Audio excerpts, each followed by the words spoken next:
Camille's heel slid on the cracked stair, and the world tilted toward the dark shaft below.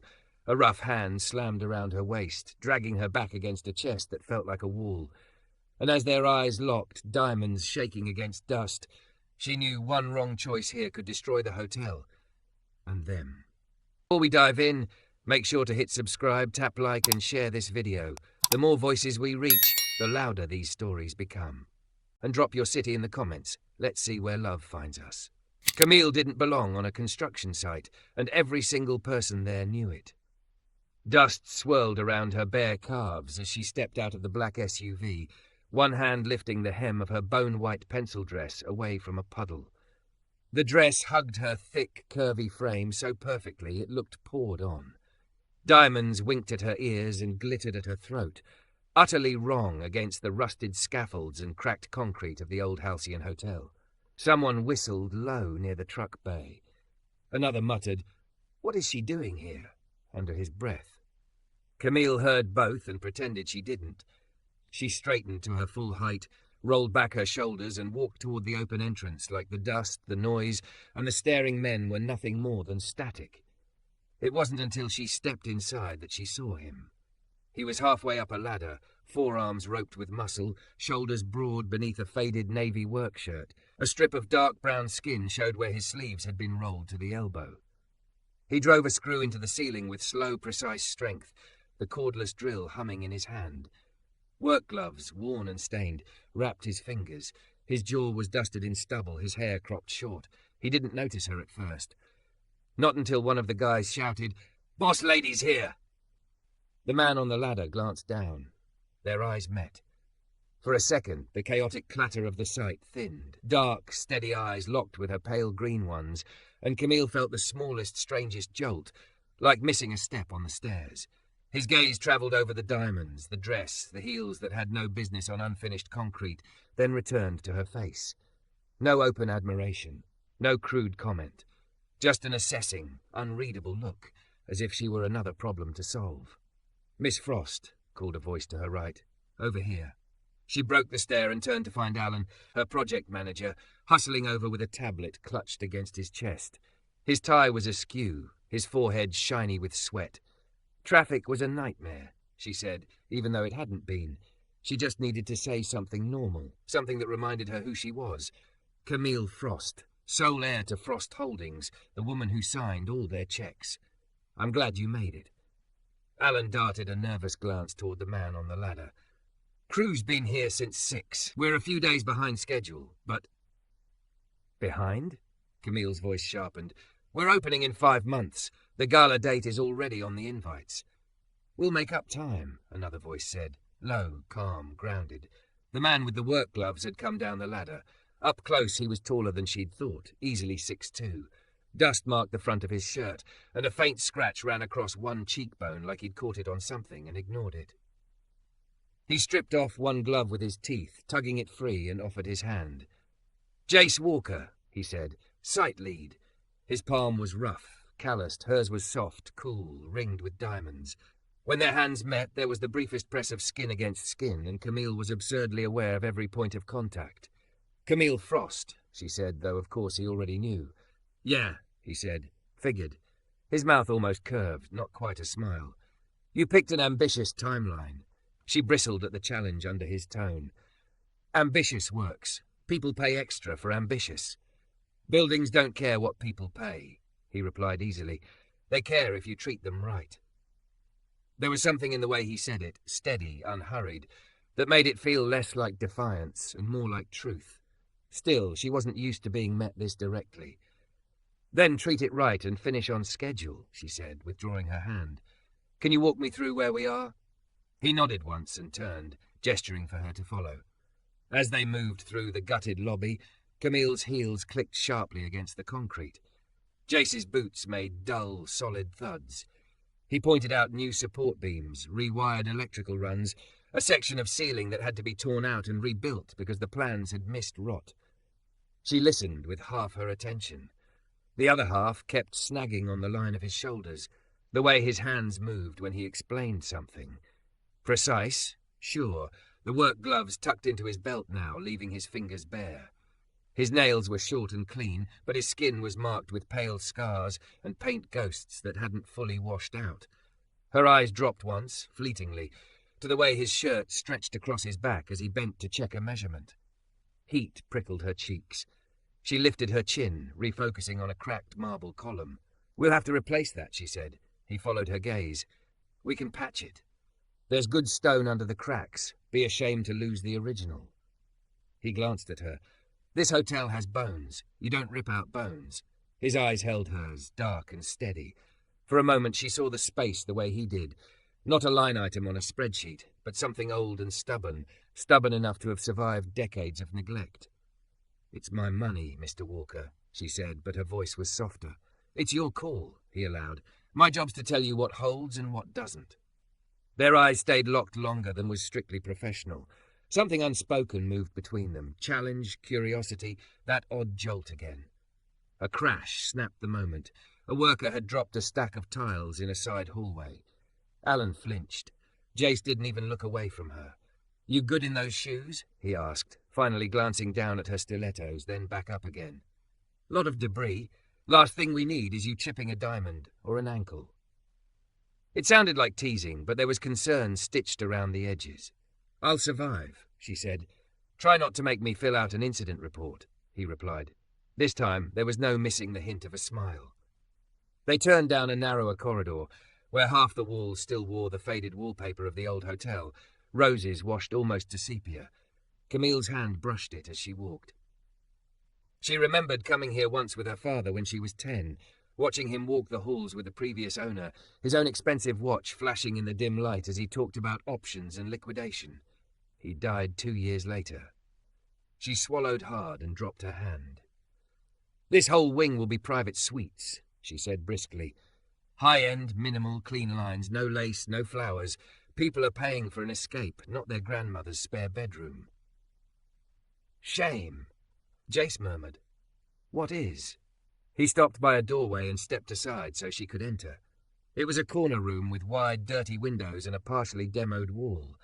On the far side, half hidden behind plywood, a mural covered the plaster. A woman in a flowing dress, arms lifted, painted in faded blues and golds. Time had cracked her face, but her eyes still watched the room. "We found her under 3 layers of wallpaper," Jace said. "Local historian said she's from the original opening in 1928. Ballroom muralist. This was the honeymoon suite back then." Camille's breath caught despite herself. The painted woman's expression held a kind of quiet hope, like she'd been waiting decades for someone to look at her again. "We're tearing this down," she said quickly, because the weight in her chest felt dangerous. "It's not in the design." "You can change the design," he said. She turned to him, irritation spiking. "Are you in charge of the creative direction now, too?" "No," he said. "I'm the guy in work gloves who has to live with knocking down something that might matter." His gaze didn't waver. "Sometimes old is just old. Sometimes it's a story. If you kill every story that doesn't fit a mood board, you're going to end up with a very expensive nothing." Her jaw tightened. "Do you talk to all your clients like this?" "Only the ones who show up in person," he said, and there it was again, the quiet challenge. "Look, Miss Frost, you hired me to make this place stand. I'm telling you this wall. It stands. It's solid. It can hold more than you're asking of it." His eyes held hers, and for a heartbeat, all the noise outside seemed to fall away again. Diamonds at her throat, dust on his boots, 2 different worlds, but his words hit something she'd buried under schedules and budgets and legacy. She looked back at the mural, at the woman's cracked but steady gaze. When she spoke, her voice was low. "We don't have time for changes." His reply matched her tone. "We don't have time to do it twice if we find out we killed the one thing people remember." The air between them felt charged, not just with disagreement, but with a strange, reluctant respect. She hated that she liked the way he stood his ground. Hated that she noticed the way his eyes softened, just barely, when he looked at the mural like he was seeing more than paint. Alan poked his head in, oblivious. "Miss Frost, quick note, we've got an issue with the load-bearing wall by the east stairwell. Engineer says if we don't decide today, we might lose a week." Jace straightened, shoulders tensing. "What issue?" "Crack widening," Alan said. "There's some argument about reinforcing versus replacing. Told them to wait till you got here. Jace's gaze cut back to Camille, sharp and measuring. That stairwell's the main egress. If something's wrong there, it's not just a schedule problem. Camille felt the floor shift under a different kind of pressure. Money, timelines, safety, liability, all colliding at once. Her heart started its old, familiar, quickened beat, the one that whispered, "You can't afford to mess this up." "Show me," she said. As they headed back into the hallway, their shoulders almost brushed. Neither of them looked at the other, but their eyes seemed to agree on one thing. Whatever happened next, they were going to have to face it together. The east stairwell didn't look dangerous at first glance. It looked like the rest of the hotel, tired, stubborn, holding on. The metal stairs were scuffed from 1,000 shoes. The walls were a patchwork of plaster and old paint. A strip of pale daylight slipped in from a narrow window at the landing. But once Camille stepped closer, she saw it. A jagged crack ran like a lightning bolt up the corner where wall met ceiling, hair-thin at the bottom, wider as it climbed. Around it, the plaster flaked, revealing the bones beneath. The engineer stood there with a folder clutched to his chest, glancing nervously between Jace and Camille. "The readings from yesterday show minor movement," he said. "If we reinforce, we can probably salvage it. But if the crack's growing..." "We're not guessing," Jace cut in. "We're sure, or we're not." Camille folded her arms, the diamonds at her wrist catching the light. "What's the worst-case scenario if we reinforce and we're wrong?" "Worst case," the engineer said quietly. "You have people sleeping under a compromised load path. A few years, a small quake, some heavy equipment." "Got it," she said, throat tight. "Not an option." Jace crouched, bracing one hand on the concrete floor as he examined the base of the crack.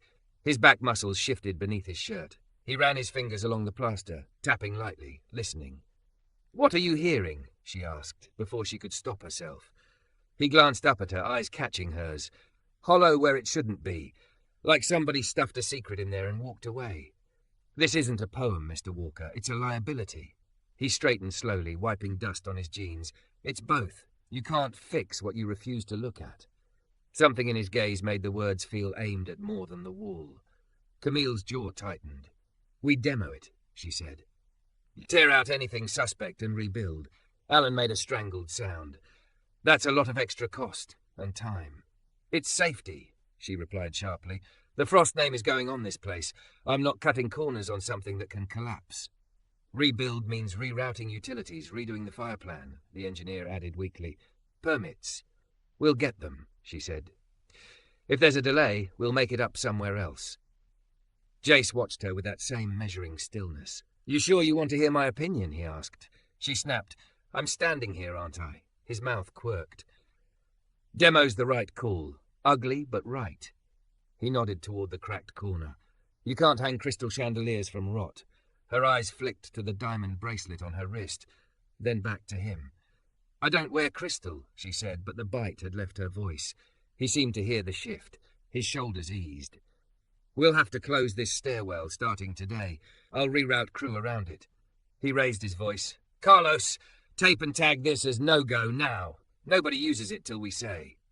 Camille stepped backward automatically to give them space, and her heels skidded on loose grit. The fall happened in a blink. Her ankle twisted, and her body pitched toward the open stairs. The world jerked sideways. She saw only blurred metal and the yawning dark below. Then a hand clamped around her waist. Jace's arm banded tight across her middle, pulling her back against him. Her palms flew out, catching his chest. For one suspended second, everything stopped. Her heartbeat thundered in her ears. She was pressed to him, diamonds and silk against warm cotton and dust. His body was solid, immovable. He smelled like clean sweat and sawdust and something faintly citrus.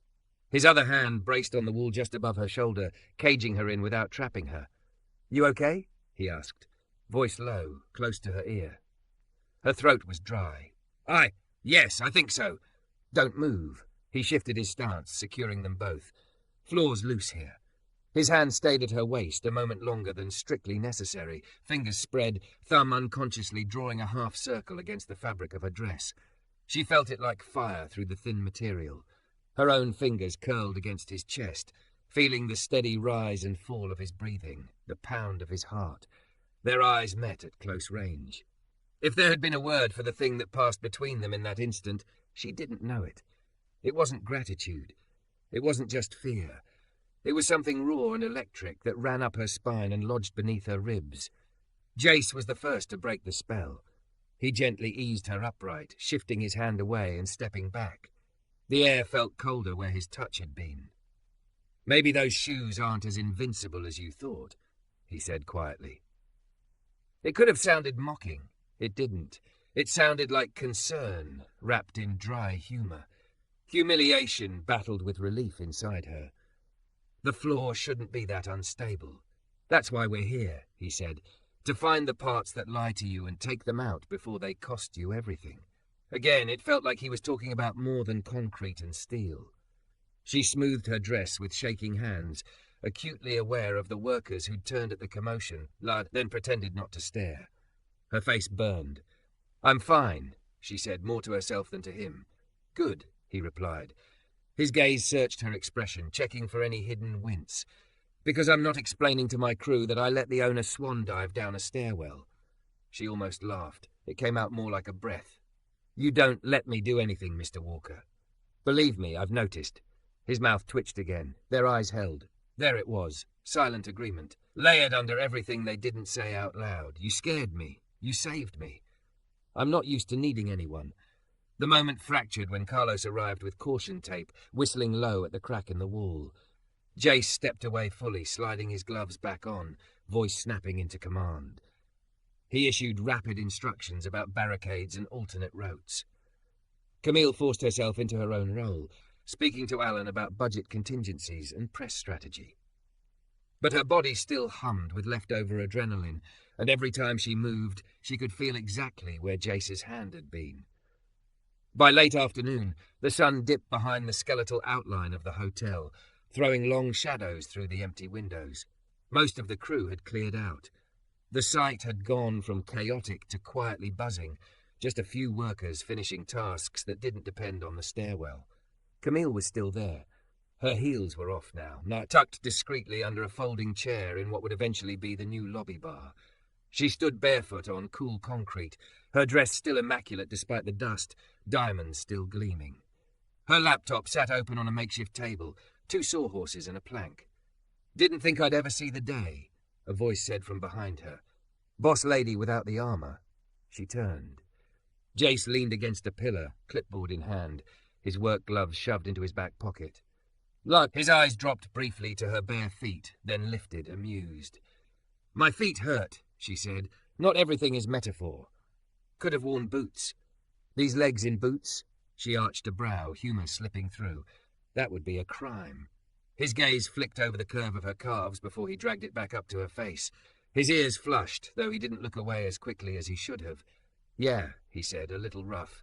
"Jury would convict." Heat curled low in her stomach at the way he said it. She covered it with a cool tone. "Do you harass all your clients, or am I special?"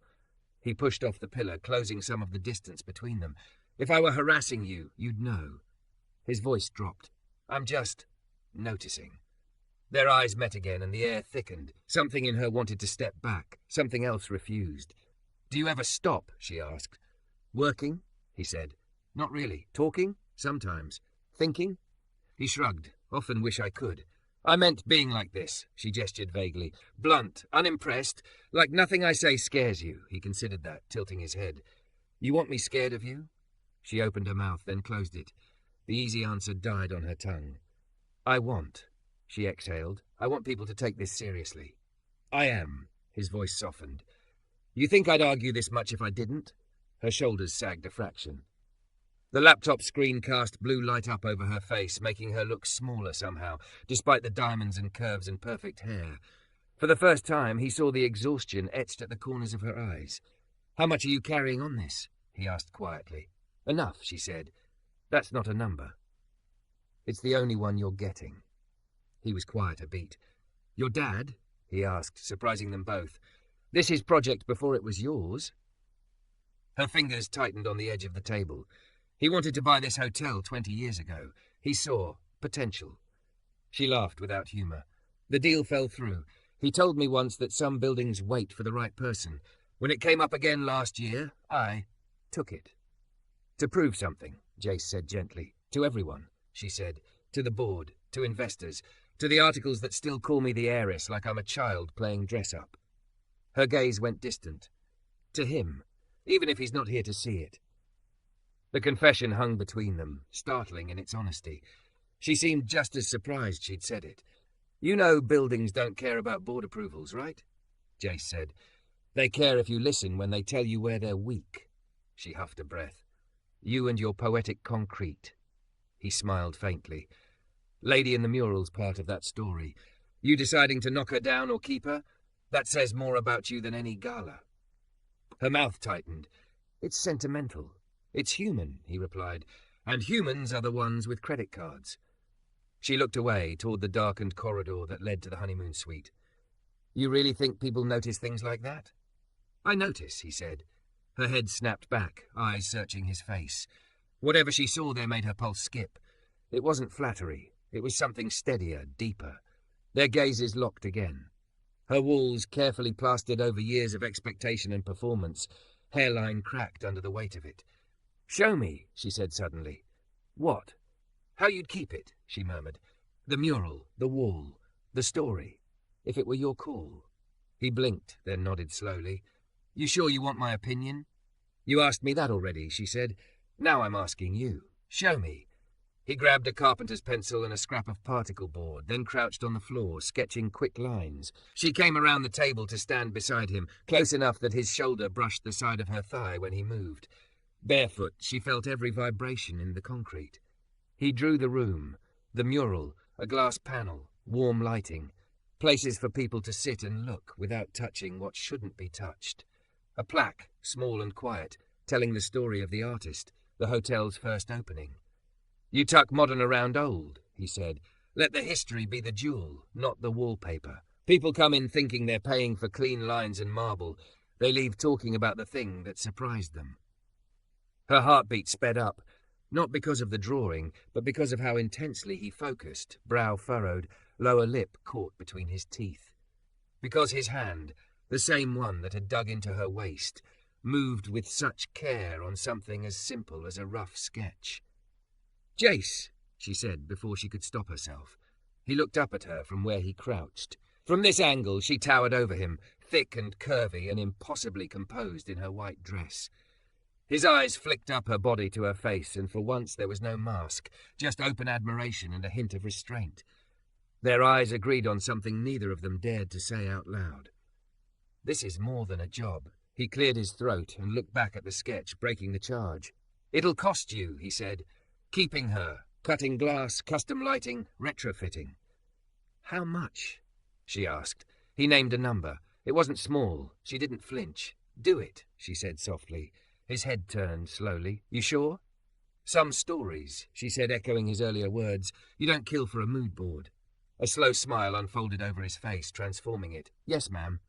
The way he said it sent a shiver through her. The site lights flickered, then dimmed. A worker called out somewhere that he was shutting down main power for the night. The hotel sank into a gentler gloom. They were lit by the late amber of the setting sun. Camille and Jace stood there in the half-light, sketch between them, concrete under their feet. She wore diamonds. He wore work gloves hooked to his belt. On the surface, nothing had changed. But inside the bones of the building, and inside both of them, something had quietly shifted into place. The first storm hit a month later.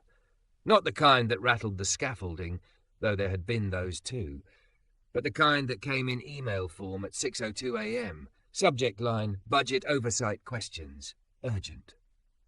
Camille read it twice, diamonds in her ears catching the pale light of her kitchen as the coffee machine hummed behind her. The board wanted explanations about the stairwell rebuild, the unnecessary mural preservation, the upward creep in contingency costs.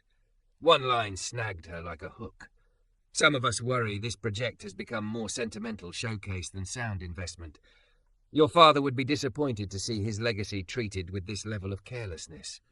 Her fingers went numb around the phone.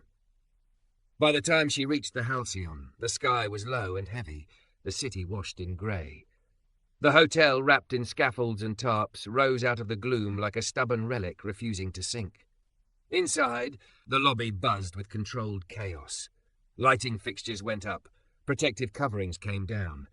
Crews moved with the focused urgency of people who could see the finish line. Jace saw her the second she walked in. He was by the bar, talking with the electrician, a rolled-up blueprint tucked under one arm. He noticed the tightness in her shoulders, the way her jaw worked, before she'd taken 3 steps. "Morning," he said, falling into stride beside her as if it had been agreed on beforehand. "You look like someone picked a fight with your inbox." "Bored," she said shortly. "They don't like that safety and history cost money." He studied her profile. The diamonds at her ears flashed as she moved her head. Her dress was deep charcoal today, hugging her curves, armor in another color. "They coming down here?" he asked. "Conference call in an hour," she replied. "Apparently I need to justify why I'm not content with a fire trap and beige walls." His mouth twitched. "You want my opinion?" "Yes," she said, surprising herself with how quickly it came. "I do." He didn't hesitate. "You made the right calls. Stairwell would have failed inspection at best, failed people at worst. The mural's going to be the thing everyone posts, and you know it. You've got structure and soul. That's the point." She exhaled, shoulders sagging a fraction. "They just see numbers." "Then give them numbers." He shifted the blueprint into her line of sight. "We pulled the interior wall of the old staircore yesterday. Come see." He led her toward the reconstructed stairwell, now stripped and braced, new steel ribs gleaming in the harsh work lights. On the floor nearby lay a chunk of crumbled concrete, brittle and pitted. "Inside the old structure," he said, tapping it with his boot. "Improper rebar, spaced wrong, likely had water damage for years. Your engineer ran the calculations." He pointed to a notation on the blueprint. "Given projected load and time, we had a ticking clock. 2-3 years, maybe less, and this would have become a headline. Not the kind you want." Her stomach flipped. She pictured a gala, champagne, her name on the plaque. People laughing on these very steps. Then she pictured that same headline. "Negligence at Halcyon, stairwell collapse injures dozens." "They need to see this," she murmured. "Exactly," he said. "You didn't get sentimental. You got lucky you listened before the building made the choice for you." Their eyes met over the crumble of concrete. Agreement passed between them, wordless but solid. Later, on the call, she showed the board the photos, the calculations, the description from the engineer, who called the previous work a catastrophe deferred. She watched their avatars blink and mute themselves. Someone muttered something about, "Thank God we caught it." No one apologized. No one mentioned her father again. By the time she hung up, the storm had dulled to a steady drizzle outside. The hotel hummed on. The night before the soft opening, the Halcyon was finally quiet. The painters were gone, the plastic sheeting rolled up, the construction noise reduced to a distant memory. The floors gleamed. The lobby bar lights cast a warm halo over velvet chairs. Fresh flowers, delivered early, stood in buckets waiting for vases. Camille walked the halls barefoot again, heels dangling from 2 fingers, toes sinking into the plush of new carpet. Her dress tonight was simple black, hugging her curves like a second skin. Her diamonds were smaller, softer. She hadn't been able to explain why. She ended up, without meaning to, in the honeymoon suite. The mural glowed behind the glass panel Jace had designed, bathed in gentle, angled light. The painted woman's eyes were brighter now that the grime had been cleaned away. She seemed absurdly, almost pleased. "You look better in person." Camille turned. Jace stood in the doorway, tie loose, shirt sleeves rolled to the forearms. The work gloves were nowhere in sight, but she could see the pale lines they'd left on his skin. "You clean up well," she said. He stepped inside, closing the door behind him. "You say that like you're surprised." "I've only seen you covered in dust and swearing at steel beams." "I never swear at steel," he said, "just at people who do dumb things with it." She smiled despite the tightness in her chest. "Is everything ready?" "Inspection signed off. Fire marshal's in love with our new egress." Pride warmed his voice. "Your bartenders were practicing fancy pours when I walked by. Someone from catering tried to bribe me with a mini creme brulee. Did you take it?" she asked. "Obviously." Silence settled, not awkward, but full. They both turned to the mural, standing side by side. "She's different now," Camille said quietly. "Cleaner, but she still looks like she's seen some things." "Buildings remember," he said. "So do people." He glanced at her. In the softer light, she looked less like the ice sculpture version of herself she wore to board meetings. Her makeup was lighter. A few blonde strands had escaped and brushed her cheek. Barefoot, thick and soft around the edges of her perfect dress, she looked real. "What about you?" she asked, eyes still on the painting. "What do you remember?" He hesitated. She sensed it, felt him weighing how much of himself to give. "My dad was a mechanic," he said finally. "We lived in a building where the landlord painted over the mould, patched cracks with whatever was lying around. One day a stair gave out under a neighbour kid, broke his leg in 3 places." His jaw flexed. "Landlord called it an accident. My dad called it a choice." She looked at him then fully. "That's why you're like this about structures. That's why I don't hang pretty things on rot," he said, "and why I argue when someone with diamonds tells me speed matters more than what's underneath." She winced, a small, honest motion. "I deserved that. At the beginning." "Maybe." He tipped his head, considering. "But you changed the plan. Not everyone does." "I had help," she said, "from a very stubborn man in work gloves who wouldn't shut up about bones and stories." Their eyes met. A smile tugged at one corner of his mouth. "Camille," he said, voice soft, careful. Something in the way he said her name made her pulse stutter. She swallowed. "Yes? You know you did this, right?" He gestured around the room.